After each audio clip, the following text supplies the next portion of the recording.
કૃષ્ણ, જય માતાજી. કેમ છો બધા? મજામાં? તો સ્વાગત છે તમારા બધાનો આજના એક નવા વિડીયોમાં. અને જો અત્યારે મેં કંટોલા લઈ લીધા છે. તમને જોતા લાગતું જ હશે મારા હાથમાં જો કંટોલા છે. તો આજે કંટોલાનું શાક બનાવવું છે. આખા ચોમાસામાં કંટોલાનું શાક તો ઘણી વખત બનાવ્યું છે, પણ આજે છે ને મારે ભરેલ કંટોલાનું શાક બનાવવું છે. તો જો કંટોલાને સરસ પાણીમાં ધોઈ નાખા અને ધોઈ અને સાફ કરી લઈએ, અને પછી આપણે છે ને ભરેલ કંટોલાનું શાક બનાવી નાખીએ. અને આજે જો મારે વાડીએ ખડ ઉપાડવાના મજૂર છે એમ. હવે તો ઉપાડવાનું જો મોટું મોટું ખડ હતું એ ખાલી લેવાનું છે, કેમ કે હમણાં થોડાક ટાઈમમાં તો માંડવી ઉપાડવાની થાય એટલે જો વાડીએ વહી ગયા છે. અને હું જો કપડાનું ને એવું બધું કામ થઈ ગયું છે, તો હું કાલે શાક કરવા વર્ગી જાઉં તો કંટોલા પડ્યા હતા ને, તો હું આજે છે ને ભરેલ કંટોલાનું બનાવું છે. કંટોલાનું તો ઘણી વખત બનાવ્યું, અને ચોમાસાની સિઝનમાં જ કંટોલા આવે એટલે તમને બધાને ખબર હોય. બાકી બીજી સિઝનમાં તો આપણે કંટોલા જોવાય ન મળે. તો હાલો આપણે ફટાફટાને ધોઈએ ને પછી શાક બનાવીએ. જો હવે કંટોલામાં ભરવા માટેનો મસાલો બનાવો છે ને, તો મેં ચવાણું લઈ લીધું છે અને ગાંઠિયા લઈ લીધા છે. અને આપણે એને મિક્સરમાં છે ને ક્રશ કરી લઈએ, કેમ કે આમાં સિંગના દાણા નાખવો હોય તે નાખીએ, પણ સિંગના દાણા તો મારે નથી નાખવા. બે જ વસ્તુનું ચવાણું હોય ને એટલે સ્વાદ સરસ આવે, એટલે આપણે એને મિક્સરમાં ક્રશ કરીને પછી આપણે મસાલો બધો બનાવી નાખીએ. કંટોલાનો મસાલો બનાવવા માટેની બધી વસ્તુ આપણે તૈયાર કરી લીધી છે. જે ચવાણું અને ગાંઠિયાનો ભૂકો કરી લીધો છે. એમાં નાખવા માટે જો આપણે ટમેટું લઈ લીધું છે, અને આપણે ખમણી ઝીણી ખમણી માને લઈ લેશું. અને જે આદુ મરચાં અને લસણ લઈ લીધું છે, અને જે ખાંડવાના છે એ ધાણા લઈ લીધા છે. આ બધા મસાલા આપણે હમણાં મિક્સ કરી દઈએ. અને કંટોલાને જો એમાં ઉપર છે ને કાંટા હોય, એકદમ કૂણું હોય ને એમાં તો કાંટા ન ખેરીએ તે હાલે, પણ મોટા સાઈઝ હોય ને એમાં ઉપરના છોડી લીધે કાંટા હોય ને એને ખેરવા પડે, કે છાલ ઉતારવી પડે. તો જો મેં તો બધાને છાલ ઉતારી નાખી, પણ એની છાલ ઉતારીને છે ને એ બહુ વાર લાગે એવું કામ છે. એટલે ક્યારની જો હું લઈને બેઠી છું, પણ બહુ વાર લાગે. આ ભરેલ કંટોલાનું શાક બનાવીને એટલે વાર તો બહુ લાગે. અને ભરેલ નો બનાવવું ને એમણે બનાવવું હોય ને કંટોલાનું તો એ વાર તો લાગે જ, કેમ કે એના કાંટા ખેરવા, પછી મોટા કોઈ કંટોલા હોય એની અંદર બી મોટા મોટા હોય તો આપણે બી કાઢવા એમ, એટલે ઝંઝટવાળું છે આ શાક. તો હવે જો મારે તો બધાની છાલ ઉતરી ગઈ છે, એટલાક જ બાકી જશે ને. બે કંટોલા જો પાકી જશે. પાકેલ કંટોલા છે ને આપણે રાખી દઈશું. તારા બીજા છે ને એ ક્યાંક વાડીમાં ક્યાંક નાખી દેવું તો આવતા વર્ષે વહેલો થાય. જો કે અમારે તો કંટોલીનો વેલો કે છે નહીં, આ તો બીજાને ત્યાંથી આવ્યા છે એમ.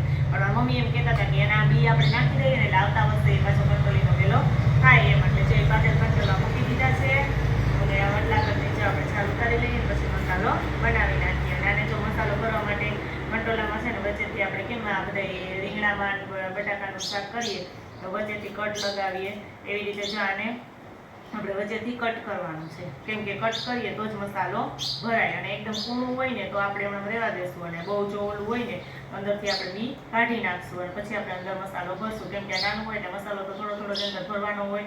હાલો એટલા બાકી છે ને છાલ ઉતારી લઉં અને પછી આપણે મસાલો ભરી દઈએ. કંટોલામાં તો આપણે કટ લગાવી દીધું. અને હવે જો ટમેટું મેં કીધું હતું ને કે ખમણી નાખવું છે, એટલે ઝીણી ખમણીથી જ ખમણી નાખવું ને એટલે એકદમ ઝીણું થઈ જાય. અને પછી આપણે આ ટમેટું ખમણી અને બધા છે આ મસાલા મિક્સ કરીને મસાલો બનાવી નાખીએ. મસાલો તૈયાર કરવા માટે આપણે ગાંઠિયા અને ચવાણાનો ભૂકો લીધો છે, પછી આદુ મરચાં અને લસણની પેસ્ટ નાખી છે, અને આ બધા સૂકા મસાલા ધાણા જીરું ચટણી મીઠું સ્વાદ પ્રમાણે, અને એક આપણે ટમેટું ખમણીને લીધું છે. જો ટમેટું ખમણું ને એટલે મસાલામાં તેલ ઉમેરવાની જરૂર નથી, નહીંતર આમાં આપણે મસાલો એકદમ કોરા જેવો હોય તો આપણે થોડુંક તેલ ઉમેરી શકીએ. પણ આપણે એક ટમેટું ખમણી નાખ્યું છે ને મસાલો સરસ આપણો થઈ ગયો છે, અને ઉપરથી આપણે ધાણા નાખી દઈએ. થોડાક ધાણા ઉપરથી આપણે શાકમાં નાખશું એમ. મસાલામાં મિક્સ કરી દઈએ.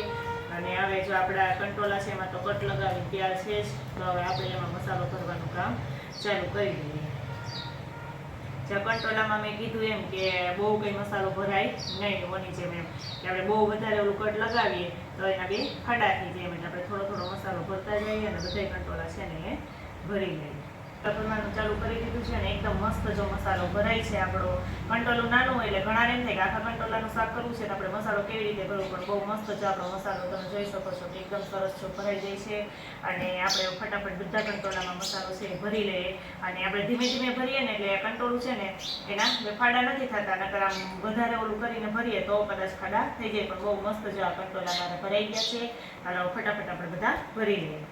આપણા બધા કંટોલા છે ને ભરાઈને સરસ મજાના તૈયાર થઈ ગયા છે, અને બહુ મસ્ત જો બધા કંટોલા છે ને આપણે ભરી લીધા છે, ભરાઈ ગયા છે. અને હવે આપણે વઘાર કરી નાખીએ. જો ઘડિયાળમાં 10 થઈ ગયા છે, અને હજી તો મારી મમ્મી નથી એટલે જ રોટલી બધું બનાવવાનું છે, એ બહુ મોડું થઈ ગયું છે. તો ફટાફટ છે ને હું શાક વઘારી નાખું, અને પછી આપણે રોટલી બનાવી નાખીએ. તો જો અહીં કડાઈમાં આપણે તેલ ગરમ મૂકી દીધું છે, અને હવે તેલ આવી ગયું છે એટલે આપણે રાઈ જીરું ને હિંગ નાખી અને આપણે કંટોલા છે એનો વઘાર કરી નાખીએ.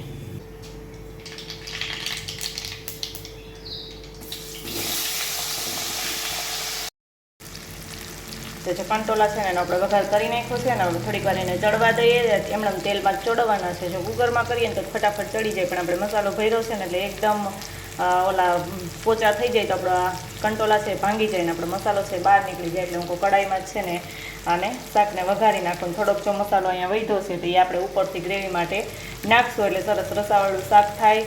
અને હવે જો આપણે એને છે ને થોડીક વાર એમને તેલમાં ચડવા જાય છે ને એટલે નીચે બેસી ન જાય ને એ માટે જો આપણે એક થાળી ઢાંકી દઈએ એને કંટોલાને, અને પછી એમાં થોડીક વાર આપણે પાણી નાખી દઈએ અને પાણી નાખી અને પછી મૂકી દઈએ. એટલે 2-3 મિનિટ ચડવા દઈએ. પછી આપણે એને પાછા ખોલીને જોશું કે કેવા ચડી ગયા. તો જો શાકને આપણે 5 મિનિટ ચડવા દીધું એટલે સરસ મજાનું આપણું શાક ચડી ગયું છે. હવે આપણે જે થાળીમાં પાણી મૂક્યું હતું ને કે ગરમ પાણી, એ પાણી આપણે આમાં ઉમેરી દઈએ અને હજી આપણે એને 5 મિનિટ ચડવા દઈએ. અને જે આપણે મસાલો વધ્યો તો આપણે ઉપરથી નાખશું. અને શાકમાં જો મેં હજી ચટણી તો નાખી જ નથી એટલે એકદમ લાલ નથી દેખાતું, કેમ કે મસાલામાં ને એમાં નાખી હતી. પણ જો એમનું તેલમાં ચડવા દેવું હતું ને એટલે હું ચટણી બળી જાય. એટલે હવે થોડીક વાર હજી ચડે પછી આપણે ઉપરથી આમાં ચટણી એડ કરશું. આપણું કંટોલાનું શાક છે ને બહુ મસ્ત જો બનીને તૈયાર થઈ ગયું છે. એકદમ મસ્ત જો શાક બન્યું છે. ધાબા સ્ટાઇલ કાઠિયાવાડી કંટોલાનું શાક આપણું બની ગયું છે. અને હવે જો મેં મારું જમવાની ડીશ તૈયાર કરી લીધી છે. અને જો અહીંયા રોટલો લઈ લીધો છે બાજરાનો, ગરમા ગરમ રોટલો, ગાજરનું અથાણું, લીમડા, અને જો મરચાં છે શેકીને લઈ લીધા છે. લાલ મરચાં હતા હમણાં થોડા દિવસ પહેલાં તો આઈ ખાતા, હાથેલા પૂરા થઈ ગયા છે તો હવે શેકેલા. તરેલા બધા ઓછા ભાવે છે ને હમણાં 2 દિવસ ત્યાં શેકું છું એમ. તો શેકેલા જો એ મરચાં લઈ લીધા છે. બહુ મસ્ત જો ધાબા જેવું જ કાઠિયાવાડી શાક છે ને આપણું બનીને તૈયાર થઈ ગયું છે ને એકદમ મસ્ત શાક બન્યું છે. જોતાં જ મોઢામાં પાણી આવી જાય એવું ભરેલ કંટોલાનું. જો કે મેં પહેલી વખત બનાવ્યું છે પણ બહુ મસ્ત બન્યું છે. અને તમારે કોઈને ખાવું હોય તો આવી જાવ, નકર હાલો મને તો બહુ ભૂખ લાગી છે એટલે ખાવા બેસી જાઓ.